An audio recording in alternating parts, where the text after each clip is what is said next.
भारत के भूगोल की सीरीज नंबर 2 में आपका स्वागत है। आज का मेन टॉपिक रहेगा भारत की स्थिति एवं विस्तार।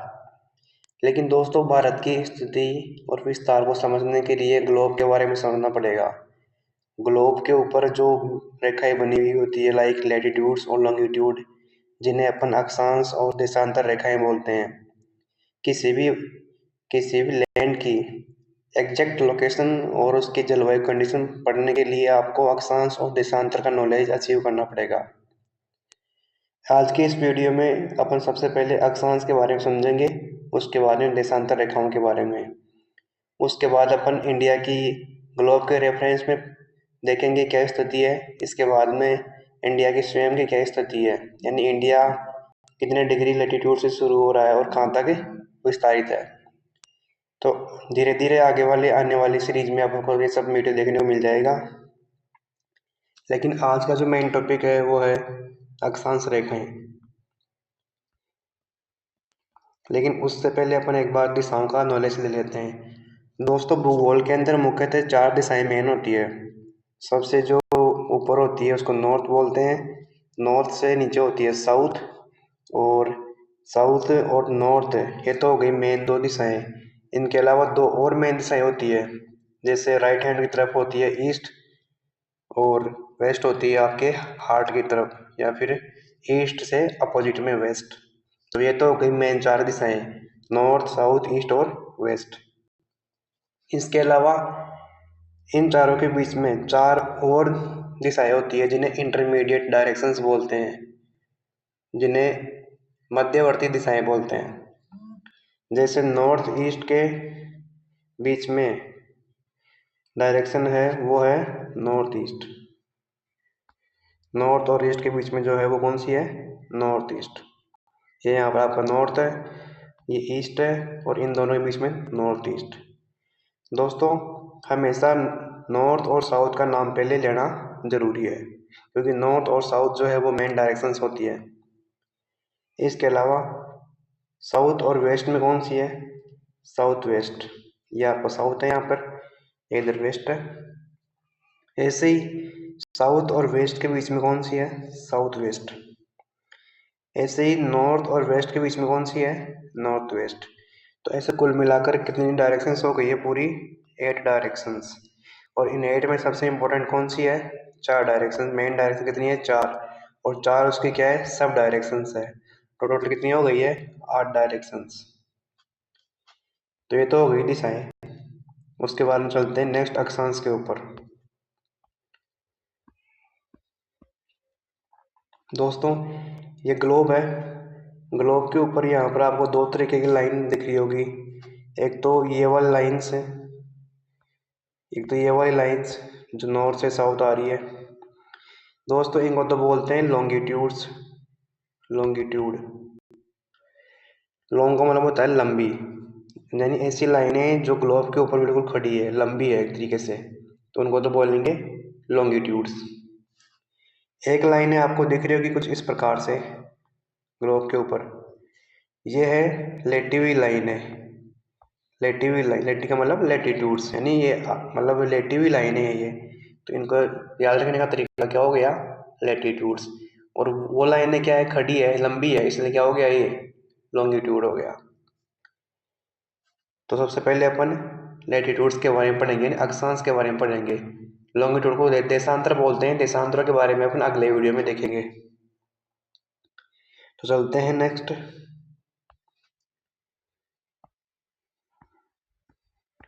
सबसे पहले है अक्षांश। अक्षांश पृथ्वी की सतह पर भूमध्य रेखा 0 डिग्री के उत्तर या दक्षिण में स्थित किसी स्थान की कोणीय दूरी को दर्शाने वाली काल्पनिक क्षैतिज रेखाएं होती है। सबसे पहली बात तो यह है कि जो अक्षांश होती है वो कैसी रेखाएं हैं? सारी की सारी काल्पनिक रेखाएं। यहाँ पर दोस्तों जो मेन जो अक्षांश है वो होती है 0 डिग्री, जिसको अपन क्या बोलते हैं? भूमध्य रेखा भी बोलते हैं। भूमध्य रेखा 0 डिग्री के आधार पर ही ग्लोब को 2 भागों में बांटा जा रहा है। जैसे मान लीजिए ये 0 डिग्री इक्वेटर है, तो यहाँ पर जो है वो नॉर्थ हेमी स्पेयर है। ये नॉर्थ हेमी स्पेयर यानी उत्तरी अर्धगोला। ये है साउथ हेमी स्पेयर, दक्षिणी अर्धगोला।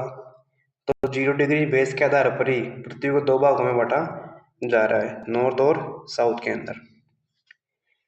अब दोस्तों मेन बात ये है यहाँ पर कि जो अक्षांश है वो वास्तव में है क्या।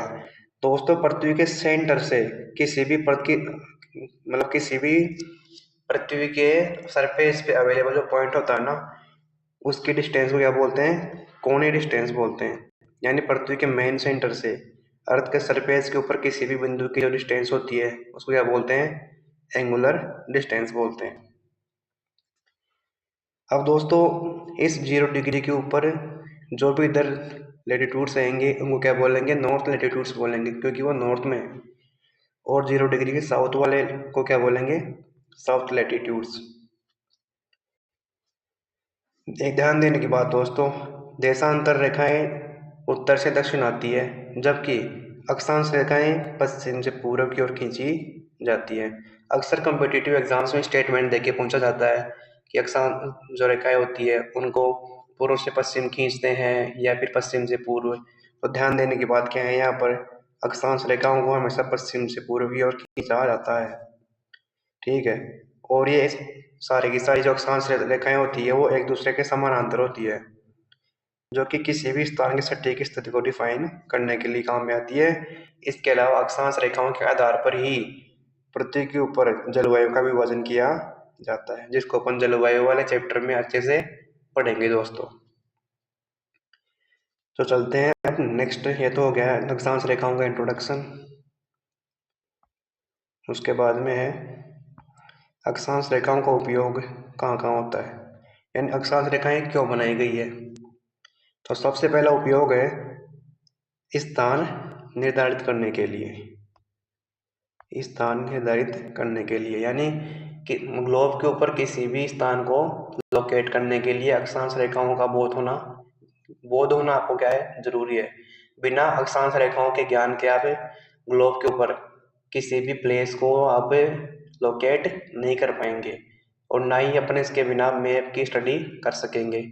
इसीलिए चाहे भले ही वर्ल्ड ज्योग्राफी हो या फिर रीजनल ज्योग्राफी हो या फिर इंडियन ज्योग्राफी, आपको अगर ज्योग्राफी को अच्छे से समझना है तो आपको अक्षांश के बारे में तो बिल्कुल बेसिक से पढ़ना ही पड़ेगा दोस्तों।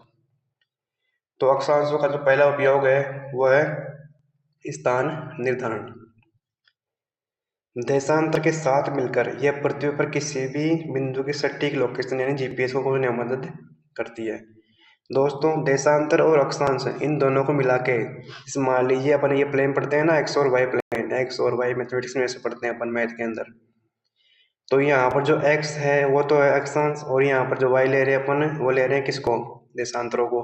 तो जहाँ पर ये पॉइंट कट करते हैं एक दूसरे को वही क्या होती है, उस पॉइंट की लोकेशन होती है। जैसे ये एक्स और वाई कोऑर्डिनेट हो गए इसके, तो ऐसे ही अक्षांश और देशांतर किसी भी जगह की एग्जैक्ट पॉइंट या लोकेशन ढूंढने के लिए काम में लिए जाते हैं, यानी रियल टाइम लोकेशन शो करने के लिए भी काम में लेते हैं। जैसे जीपीएस जो है वो अक्षांश और देशांतर के माध्यम से ही काम में आता है। इसके अलावा नंबर 2 पर है जलवायु का पता लगाना। दोस्तों अक्षांशीय रेखाओं के आधार पर ही ग्लोब के ऊपर जो है वो क्लाइमेटिक जोन्स को डिफाइन किया हुआ है, जिसको अपन जलवायु वाले चैप्टर में देखेंगे। यानी पृथ्वी पर कहाँ पर गर्मी है, कहाँ पर शीतोष्ण कटिबंध है, कौन कौन से एरिया ठंडे होते हैं, इन सब में अक्षांश के माध्यम से क्या है, डिवाइडेशन किया हुआ है। वो मध्य रेखा 0 डिग्री के करीब गर्मी रहती है और ध्रुवों के पास ठंड रहती है, जिसको अपन कहाँ पर पढ़ेंगे अपन दोस्तों, जलवायु वाले चैप्टर में अच्छे से देख लेंगे इनको। नंबर 3 पर है दूरी को मापना। वो मध्य रेखा से उत्तर और दक्षिण की दूरियों को डिग्री में मापने के लिए अक्षांश काम में आता है, जिनका उपयोग नौवहन यानी नेविगेशन में काम आता है दोस्तों इनको। जैसे बड़े बड़े जो शिप्स वगैरह होते हैं या फिर जो फाइटर जेट्स वगैरह होते हैं उनको लोकेशन देने में यानी नेविगेशन में, दिशा निर्देश में काम में आता है। इसके अलावा अक्षांश का सबसे महत्वपूर्ण जो उपयोग है वो किस में आता है, मैपिंग के अंदर, यानी मानचित्र के अंदर भी काम में आती है अक्षांश रेखाएं। अक्षांश रेखाओं के बिना अपन किसी भी मानचित्र के ऊपर किसी भी स्थान का जो है वो लोकेशन ट्रैक नहीं कर सकते हैं, लोकेशन अच्छे से समझ नहीं सकते हैं। तो ये हो गए अक्षांश के उपयोग। इसके बाद में नेक्स्ट देख लेते हैं अक्षांश रेखाएं कौन कौन सी है और इनमें सबसे महत्वपूर्ण कौन सी रेखाएं हैं? दोस्तों ग्लोब के ऊपर मेनतः कुछ अक्षांश रेखाएं हैं जो सबसे महत्वपूर्ण है। इनमें से सबसे पहली तो है जो आपको ग्लोब के ऊपर दिख रही होगी, ये 0 डिग्री इक्वेटर, यानी 0 डिग्री भूमध्य रेखा। यह सबसे बड़ी अक्षांशीय सर्कल है दोस्तों, ये सबसे बड़ा अक्षांशीय सर्कल है। सबसे बड़ी भूमध्य रेखा कौन सी है? 0 डिग्री। उसके बाद में इधर अपन चलेंगे तो ये तो क्या हो गए, नॉर्थ लैटिट्यूड हो गए। इधर साउथ कौन से हो गए? साउथ लैटिट्यूड हो गए। तो इक्वेटर के नॉर्थ के अंदर जो भी अक्षांशीय रेखाएं हैं उनको क्या बोलेंगे? नॉर्थ लैटिट्यूड, यानी उत्तरी अक्षांश बोलेंगे। ऐसे ही उत्तर में एक, यानी नॉर्थ में एक रेखा है 23.5 डिग्री उत्तरी अक्षांश, जिसको क्या बोलते हैं? कर्क रेखा बोलते हैं, ट्रॉपिक ऑफ कैंसर बोलते हैं। इसके बाद में 66.5 डिग्री भी होती है, जिसको क्या बोलते हैं? आर्कटिक सर्कल बोला जाता है। ऐसे दोस्तों इक्वेटर के साउथ के अंदर 23.5 डिग्री जो है उसको क्या बोलते हैं? मकर रेखा बोलते हैं, ट्रॉपिक ऑफ कैप्रिकॉर्न बोला जाता है। ऐसे साउथ के अंदर 66.5 डिग्री को क्या बोलते हैं? अंटार्कटिक सर्कल बोलते हैं।